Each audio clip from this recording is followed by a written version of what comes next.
Academia vous présente La vie en mieux, question d'éducation. Catherine Bully.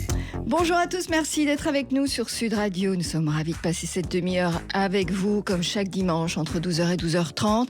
Vous savez que vous pouvez à tout moment retrouver nos questions d'éducation sur l'application Sud Radio et sur sudradio.fr. Alors cette semaine, on a eu un petit coup de cœur pour un magazine qu'on aime beaucoup qui s'appelle Zèbre et compagnie. Et c'est vrai qu'il y a eu en plus cette semaine la journée de sensibilisation au TDAH, c'est-à-dire aux troubles du déficit de l'attention avec hyperactivité, qui touche quand même, alors pas ce trouble, mais les neuroatypiques en général, 12 millions de Français, c'est bien ça Céline ? Oui, c'est ça, oui. Voilà, et on a voulu mettre la lumière sur toutes les facettes, tous les défis de la neurodiversité pour mieux comprendre le comportement de notre enfant, de notre ami, de notre... Bon. Si vous êtes parent d'un enfant neuroatypique et que vous vous sentez parfois isolé, parfois un peu dépassé au collège, au lycée, mais aussi dans la vie de tous les jours, c'est vrai, parce que cette société, elle vous semble un peu en décalage avec les besoins de votre enfant. On va essayer de vous aider, vous donner des pistes, des exemples de parcours extraordinaires qu'il y a dans ce magazine d'ailleurs, de femmes et d'hommes qui témoignent, et comment ont-ils transformé en fait cette atypie en une véritable force. On va en parler aujourd'hui avec Céline Lys Raoult, qui est la créatrice du magazine Zèbre et compagnie. La vie en mieux, question d'éducation. Catherine Bully. Bonjour Céline. Bonjour Catherine. Alors donc journaliste, créatrice de Zèbre et compagnie, un magazine destiné donc aux neuroatypiques, TDAH, dyspraxie, dysorthographie, autisme aussi, qui touche 16% de la population. Alors, moi, je vous connais, beaucoup de femmes vous connaissent puisque vous avez créé Rose Magazine, un magazine qui est toujours consacré aux femmes atteintes de cancer. Vous avez aidé des milliers de femmes à se sentir moins seules, à trouver des pistes, des conseils, des chemins pour essayer de traverser cette période du désert. Et là, vous vous êtes consacré aux jeunes neuroatypiques. Alors, j'ai envie de vous dire, est-ce que c'est une mission de vie pour vous d'être vraiment à l'écoute de son prochain ? Alors je pense que c'est la mission de tout journaliste. On est journaliste, c'est notre métier, et en fait, le journalisme, c'est une mission d'intérêt général, d'intérêt public. On est là pour éclairer des projets, des problèmes de société. Vous le faites, vous, chaque semaine dans cette chronique. On est là pour aider les gens qui nous lisent ou qui nous écoutent à trouver des solutions. Et qu'est-ce que serait le journalisme si on n'avait pas cette mission-là ? Si c'était pour faire le énième news magazine qui dit la même chose, ou le énième journal People qui dit la même chose, en fait, on n'a pas besoin de nous. Ce sont des journaux qui fonctionnent très bien, et ils ont le lectorat, et c'est très bien. Mais quand on porte un projet, ça a été le cas de Rose, et là c'est le cas de Zèbre, il faut vraiment se dire qu'est-ce que je vais pouvoir apporter, quelle est la pierre que moi, journaliste, je peux apporter à la société pour aider les gens à avancer. Voilà. Alors, comment est né l'élément déclencheur de la naissance de Zèbre et compagnie ? Alors moi, je suis la Madame Michu du journalisme. J'ai créé Rose parce que j'ai eu un cancer. Avant, j'étais Red Chef adjointe de l'Express, et j'ai eu un cancer, et je me suis dit, mais mon Dieu, comment font les autres femmes pour avoir des informations, alors que moi-même, qui suis journaliste depuis une dizaine d'années, je n'arrive pas à les trouver. Et c'est exactement la même genèse pour Zèbre. Je suis maman de 2 enfants neuroatypiques qui sont grands aujourd'hui puisqu'ils ont 24 et 19 ans. Et ça a été quelle atypie alors les deux ? Mon fils aîné est HPI et mon fils cadet a un TDAH et une dyslexie. Et en fait, pour les deux, ça a été compliqué, plus pour le second que pour le premier. Mais je me suis retrouvée avec mon enfant avec un TDAH, avec des tas d'enjeux pour l'école, pour l'accompagnement. Parce que l'école, en général, c'est le moment où on découvre la neuroatypie. Mais en fait, un enfant qui est neuroatypique devient un adulte neuroatypique. Entre-temps, il est un adolescent neuroatypique. Et la neuroatypie, c'est partout, c'est pas qu'à l'école. L'école est le révélateur. Et donc, je me suis dit, c'est tellement difficile d'aider mon enfant à trouver sa place dans la société, alors même que je suis journaliste. Maintenant, j'ai 30 ans de carte de presse. J'ai l'habitude de chercher l'information, d'aller sonner aux bonnes portes. Et même là, pour moi, c'était compliqué. Mais comment se fait-il, est-ce que la société, est-ce que les parents, nous, parents, est-ce que peut-être on manque d'attention ? Est-ce que, en fait, c'est vrai qu'on est pris dans un tourbillon de plus en plus important aujourd'hui avec tout ce qui se passe, plus les réseaux sociaux, plus ça. Est-ce que, en fait, il y a un comportement qu'on devrait voir quand ils sont tout petits qu'on ne voit pas ? Et du coup, ça se passe en primaire ou au collège ou au lycée ? Alors, en fait, c'est très compliqué, surtout le TDAH. En fait, il y a un vrai problème de diagnostic en France. Moins sur les 10. Aujourd'hui, les 10, ça fait quand même plus de 2 générations. Donc dyslexie, dyspraxie, Ouais, dyslexie, voilà, dysorthographie, c'est 7% de la population. Oui. Donc déjà, c'est énorme. Et 2, ça fait quand même déjà, on va dire, 30 ans que ça commence à être bien diagnostiqué en France. Le TDAH, c'est pas le cas. Le TDAH, ça commence à être diagnostiqué. Longtemps, on a mis sur le dos d'une éducation laxiste, la nouvelle éducation. Non, le TDAH, c'est un TND, c'est un trouble du neurodéveloppement. C'est pas que votre enfant il est mal élevé, ou il est pas gentil, ou c'est pas vous, mère, qui êtes défaillante, parce qu'on l'a souvent entendu, et c'est les autistes aussi l'entendent, les parents autistes. C'est le rapport à la mère, c'est n'importe quoi. En fait, la mère est pas responsable de tout, ni de la faim dans le monde, ni du trou dans la couche d'ozone. Bien sûr. En fait, la réalité, c'est que c'est un trouble du neurodéveloppement. Et la difficulté diagnostique aujourd'hui, c'est que des enfants agités, il y en a. C'est pas parce que vous êtes agité que vous avez un trouble du neurodéveloppement. Non. Voilà. Alors, des troubles de l'attention, il y en a beaucoup en classe. Voilà, il y en a on beaucoup. pourrait croire que, enfin, des dépistages sont possibles de toute façon, même si ce n'est pas le cas. Voilà, on peut faire des. Alors, moi, je dis souvent quand votre enfant est à ce point agité qu'il n'arrive pas à tenir sur sa chaise, que ça commence à lui poser des problèmes de rapport à l'école ou de rapport avec les autres, il est temps de te prendre en diagnostic. S'il n'a pas de TND, s'il n'a pas de TDAH, tant mieux. Ça veut juste dire qu'il est agité. Il y a des enfants qui sont très actifs, sans être hyperactifs par ailleurs. Mais en tout cas, ça devrait mettre un peu la puce à l'oreille. Moi, ce qui m'a mis la puce à l'oreille quand il était tout petit, c'est que l'institutrice, une fois, est venue me dire, vous savez, madame, en fait, il tombe de sa chaise. Il tombe de sa chaise, mais pas qu'une fois. Il tombe. Il bougeait, voilà, il frétillait. Il n'arrivait pas à rester en place. Voilà, il n'arrivait pas à rester en place. Ouais. Et en fait, c'est comme ça qu'on a commencé le parcours diagnostique. Alors, il y a énormément de sujets dans Zèbre et compagnie, plein de choses, à tous les niveaux, c'est vrai, du quotidien. Et il y a un sujet notamment qui m'a particulièrement interpellée, c'est la fragilité ou la vulnérabilité des neuroatypiques face aux addictions ou face au harcèlement. Oui, en fait, alors le harcèlement, c'est un sujet qu'on avait traité dans Zèbre Magazine numéro 1, qu'on peut encore trouver sur notre site, zèbre-et-compagnie.fr. Vous pouvez commander les vieux numéros, les anciens numéros, pardon.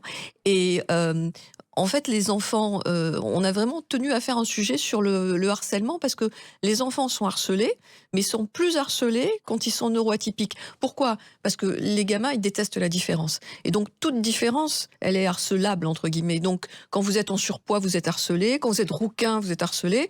Donc, quand vous êtes dyslexique, voilà, et qu'on voit que vous avez plus de difficultés que les autres pour suivre en cours, vous êtes plus facilement harcelé. Est-ce que vous avez l'impression que les établissements scolaires sont plus vigilants aujourd'hui ? Est-ce que les lignes bougent ? Alors, ils sont plus vigilants.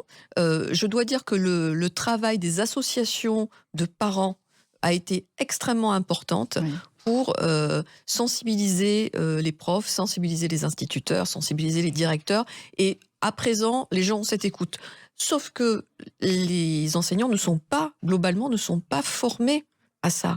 Donc, et il y a une grande souffrance, je crois, dans le milieu enseignant. C'est trop facile de dire les profs font ci, ils font pas bien. Je pense qu'il y a une grande souffrance dans le milieu enseignant, d'enseignants qui aimeraient faire, mais ne sont pas formés à ça. Et par ailleurs, quand on a une classe de 35, c'est quand même très compliqué de suivre un enfant. Le sujet en France, c'est que les classes sont trop nombreuses.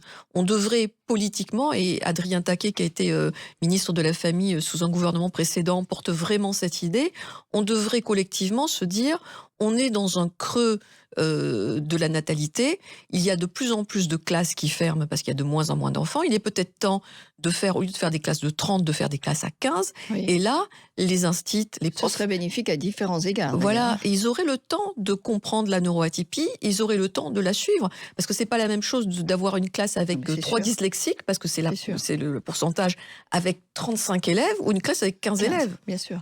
Alors, bon, il y a énormément de choses dans le magazine, je le disais, et il y a surtout de très beaux témoignages. Alors, il y a Olivier Véran, effectivement, notre ancien ministre de la Santé, qui a découvert très tardivement, en fait, qu'il avait une neuroatypie.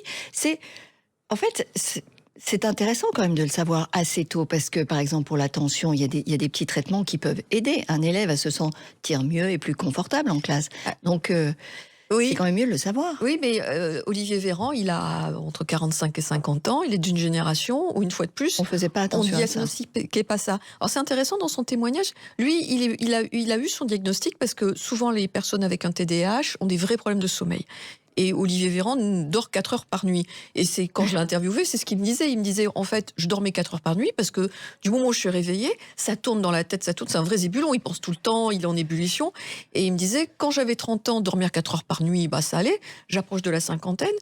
C'est pas la même limonade, ça commence Non, à picoter, voilà. bien sûr. Et c'est comme ça qu'il a été diagnostiqué. Et en fait, il a mis, dans le TDAH, il y a 2 suivis qui parfois se complètent très bien. Il y en a un qui est médicamenteux, effectivement, et qui aide vraiment les enfants. Dès lors qu'il y a une souffrance, il faut aider. Et il y a aussi un accompagnement qui est de l'ordre du comportement, un accompagnement comportemental. Et Olivier Véran, il est très intéressant. Il a fait des études brillantes, ça ne l'a pas empêché de faire des études de médecin, mais en disant qu'il avait des problèmes pour se concentrer et qu'il écoutait beaucoup des heures la musique, que c'était quelque chose dont il avait compris tout seul, que en fait la musique l'aidait à se concentrer. Et qu'il fait beaucoup de sport aussi, parce que il a l'impression que ça, en déchargeant cette surcroît d'activité qu'il a, ça l'aide à pouvoir se concentrer. Donc en fait, il s'est auto-régulé de manière assez... C'est peut-être l'avantage d'ailleurs quand vous le découvrez tardivement, c'est que vous avez un peu de recul sur votre vie, sur ce que vous avez réussi à mettre en place, et peut-être que vous le gérez plus facilement. J'imagine que le diagnostic qui arrive dans la famille peut-être peut troubler, déstabiliser, et être un petit peu plus difficile. Oui, mais ça veut dire aussi qu'il a eu la capacité ado et enfant à s'auto-réguler. Absolument. Alors il y en a plein qui y arrivent, tout le monde n'est pas sous médication et c'est très bien. Mais en fait, les médicaments, le Concerta, la Ritaline ont très mauvaise presse en France, notamment parce qu'il y a beaucoup de psychiatres psychanalysants qui ont expliqué que non, il fallait pas prendre ça. Vraiment, tous les exemples qui nous remontent, c'est que quand la souffrance d'un enfant est réelle, c'est important d'être suivi et surtout de prendre une médication qui va les aider à vivre. C'est aussi absurde de dire à un enfant ou à un jeune qui a besoin d'un traitement médicamenteux, tu n'en prendras pas parce que c'est pas bien, que de dire à quelqu'un qui est myope, tu ne mettras pas de lunettes parce que c'est pas naturel. Complètement d'accord. Bon, on va parler tout à l'heure d'un très bel exemple. On va laisser passer une petite page de pub. On se retrouve dans quelques minutes. Academia vous présente La vie en mieux. Question d'éducation. Catherine Bully. La vie en mieux spéciale éducation. Merci de rester avec nous jusqu'à 12h30. Nous sommes avec Céline Lys-Raoult, créatrice du magazine Zèbre et compagnie. On parle des jeunes neuroatypiques. Et d'ailleurs, bonne nouvelle alors, puisque le gouvernement ce matin fait savoir qu'un centre régional donc va prendre en considération les jeunes qui sont TDAH. Oui, c'est ça. En fait, la problématique du TDAH, c'est la difficulté diagnostique, comme on le disait tout à l'heure. Et la ministre des Solidarités, Charlotte Parmentier-Lecocq, a annoncé ce matin que l'État allait mettre en place des centres ressources de diagnostic dans chaque région. Les familles vont pouvoir les familles sauront où aller, parce que le problème, c'est qu'il y a une errance du généraliste au psy ou au pédopsy qui ne sait pas toujours trop bien. Là, on sait où être adressé, et même s'il y a de l'attente, parce qu'il y aura fatalement de l'attente, ça veut dire que les familles sont dans l'attente d'un rendez-vous, mais savent qu'il y a un rendez-vous. Donc c'est une sortie du tunnel. Donc c'est une très bonne nouvelle. Alors, il y a un autre sujet qui m'a interpellée dans le magazine, c'est les jeunes neuroatypiques et l'amour. Oui. C'est-à-dire l'adolescence, on le sait, les premiers émois, les premiers coups de cœur. C'est vrai que ce n'est déjà pas facile en général comme situation à gérer la plupart du temps. Mais là, en plus, il peut y avoir quand même des moments un peu plus difficiles. Et oui, alors on a fait ce sujet parce que c'est un sujet d'été et que à Zèbre et compagnie, on veut vraiment être un journal de société. Mais oui. Donc la société, c'est l'amour, justement. C'est l'amour et nos enfants neuroatypiques, ils sont adolescents neuroatypiques, jeunes neuroatypiques, et ils ont les mêmes demandes que les autres. C'est-à-dire, ils veulent être amoureux, ils veulent flirter, ils veulent emballer des filles. Enfin, ils veulent avoir une vie, quoi. Et on se heurte à quoi quand on est neuroatypique, justement, en amour, dans ses premières relations amoureuses? Alors, en fait, les deux neuroatypiques qui posent des problèmes, c'est les personnes autistes et les personnes avec un TDAH. Les personnes avec un TDAH, et c'est assez marrant parce qu'on a beaucoup de paroles de personnes TDAH dans cet article, oui. Elles sont tout feu tout flamme. Elles sont hyperactives. Et puis après, petit à petit, elles peuvent faire peur à l'autre parce qu'elles sont peut-être trop en demande. En fait, la problématique qui se pose avec les personnes autistes et les personnes TDAH, c'est l'implicite. C'est-à-dire que quand vous êtes avec quelqu'un de neurotypique, il attend de vous un certain nombre de choses. La séduction, c'est un jeu. Ouais, Et le un code jeu- de la séduction, on l'a Voilà. pas forcément. Exactement. Et le jeu, ça demande un code, une c'est ça. règle du jeu. Et la règle du jeu, elle n'est pas exactement la même pour une personne avec un TDAH et pour une personne autiste. Et le problème des personnes autistes, c'est que souvent, elles n'ont pas le sens de l'implicite. Tout est dans l'explicite. Et en fait, dans la séduction, tout est dans l'implicite. Donc, c'est une vraie difficulté pour les femmes, pour les hommes aussi, mais de savoir, en fait, la personne qui est en face de moi, qu'est-ce qu'elle veut. Qu'est-ce Est-ce que qu'elle la attend de petite moi? main sur le bras, c'est juste qu'elle met une main sur mon bras, ou est-ce que ça veut dire tu me plais? C'est une vraie difficulté pour ces jeunes. Alors chacun a ses stratégies. Il y en a qui le disent, qui disent voilà, je te préviens, je suis autiste. Donc j'attends de toi que quand on parle, tu sois extrêmement explicite dans tes besoins. D'autres n'osent pas le faire non plus en disant oh là là, je vais lui faire peur. Elle ou il va avoir peur quand il va savoir que je suis autiste ou que j'ai un TDAH. Donc c'est un vrai enjeu pour ces enfants et ces jeunes. Nous, parents, est-ce qu'on peut faire quelque chose pour les accompagner, justement, pour les sensibiliser à ça? Alors, je pense que quand on a des enfants neuroatypiques, il faut leur dire que, de toute façon, les relations sentimentales, c'est compliqué pour tout le monde. Oui, C'est sûr. compliqué pour les neurotypiques et c'est compliqué pour les neuroatypiques, mais sans doute plus pour eux. Donc, moi, en tant que maman, ma préconisation, ça serait de dire aux enfants, moi, ce que j'ai fait avec les miens, sois honnête, dis la vérité, sans drama, voilà, mais dis à cette jeune fille, j'ai 2 garçons, si elle te plaît que voilà, tu as un TDAH et que tu es comme ci, comme ça, mais que si tu fais ci ou ça, c'est pas que tu n'écoutes pas ce qu'elle dit ou c'est pas que tu respectes pas son point de vue, mais qu'elle doit être libre aussi de te dire là, ça va trop loin. Donc je pense vraiment que il faut éduquer nos enfants, mais en général à l'altérité et en général à l'échange. Et l'échange, c'est le cœur des relations amoureuses, en fait. Absolument. Alors, il y a un autre sujet très intéressant dans le magazine, le 3e qui est sorti donc le 5 juin. C'est que les adolescentes autistes, 9 sur 10, ont été victimes de violences sexuelles. Là, j'ai trouvé très poignant ce dossier de Mahou avec Marie Rabatel, Marie oui. Rabatel, absolument présidente de l'Association francophone des femmes autistes, qui tire en fait quelque part la sonnette d'alarme et qui montre le besoin d'informer, de sensibiliser toutes ces jeunes femmes. Oui, alors Marie Rabatel, c'est une personne extraordinaire. C'est une femme qui a une force incroyable. Elle est elle-même autiste. Elle a été elle-même victime De violence. de violences sexuelles. Oui. Et quand on l'a rencontrée et qu'elle nous a donné ce chiffre, mais qui sort pas du chapeau, hein, qui est de 9 femmes sur 10 autistes qui ont été victimes de violences sexuelles, on a été à la rédaction complètement atterrés. Et en fait, il y a 2 raisons. La première, c'est que, comme je vous le disais tout à l'heure, les personnes autistes n'ont pas le sens de l'implicite. Donc, en fait, une femme autiste va avoir du mal, enfin, une personne autiste en général, hein, mais avoir Davantage du dans la mal. confiance, peut-être. Oui, peut avoir du mal à comprendre que la main sur l'épaule, c'est pas normal. Vous et moi, on est dans le cadre professionnel, quelqu'un passe derrière, commence à nous faire un petit massage de dos, on va lui dire ah non, ça va pas être possible, ça, tout de suite pas les pattes. La femme autiste va pas avoir, elle va pas se sentir Ce agressée, recul, elle ouais. va se demander mais est-ce que c'est normal ou est-ce que c'est pas normal? Vous et moi, qui ne sommes pas autistes, on sait que c'est pas normal.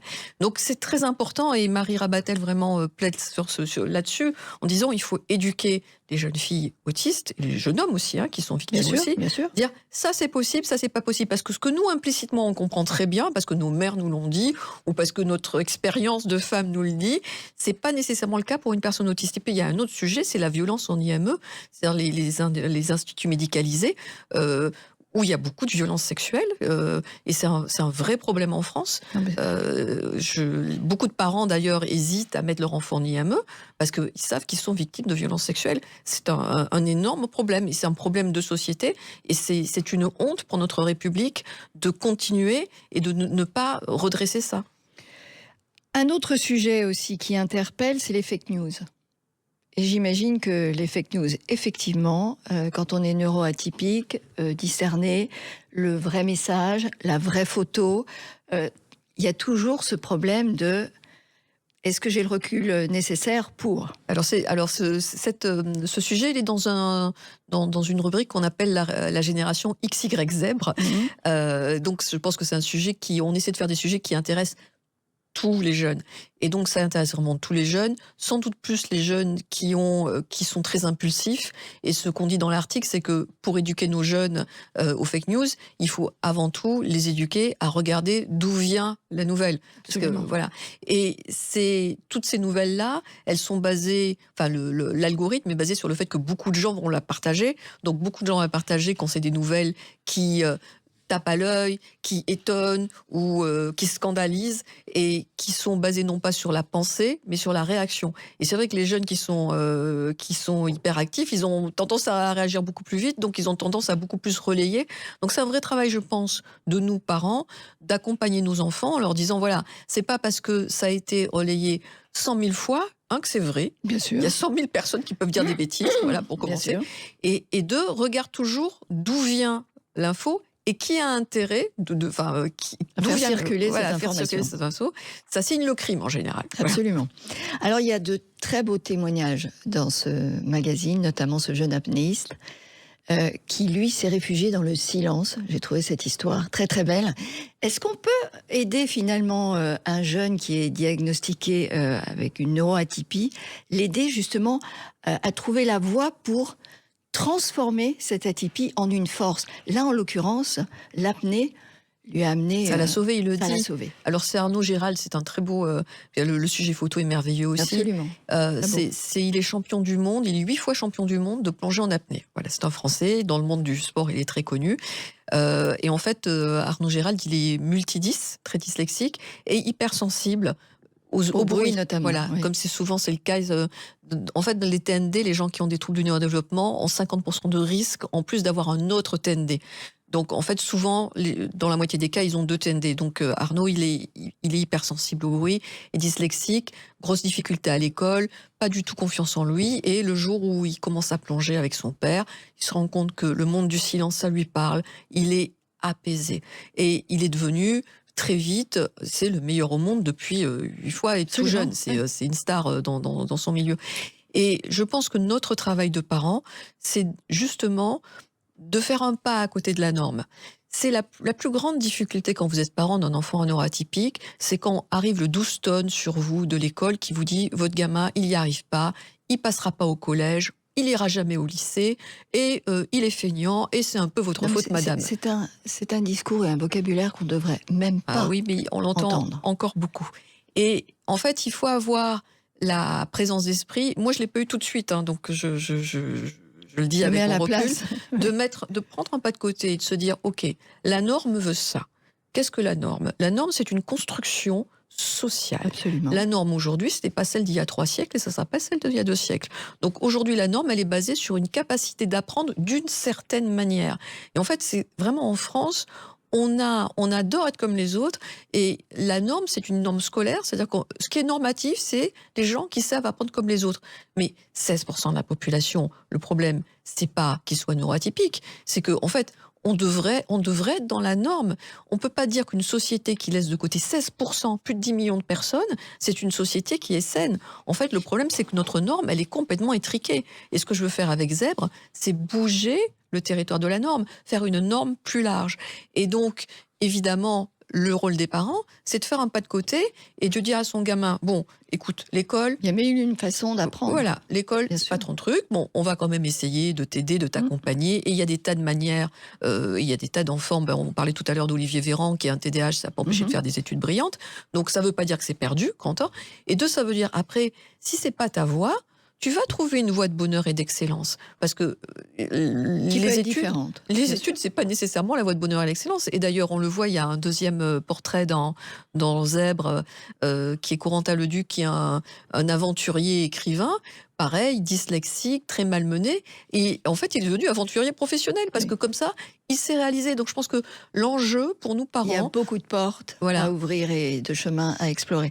Merci beaucoup Céline Lisraou donc d'avoir accepté cette invitation, de nous avoir présenté. Je vous laisse montrer Zèbre et compagnie à la caméra, le magazine de la neurodiversité dans tous les bons kiosques et sur www.zeb-et-compagnie.fr/abonnement pour le recevoir. Comme ça, c'est encore plus facile. À bientôt, je vous retrouve dimanche prochain pour une autre question d'éducation. Bonne semaine. Academia vous a présenté La vie en mieux. Question d'éducation.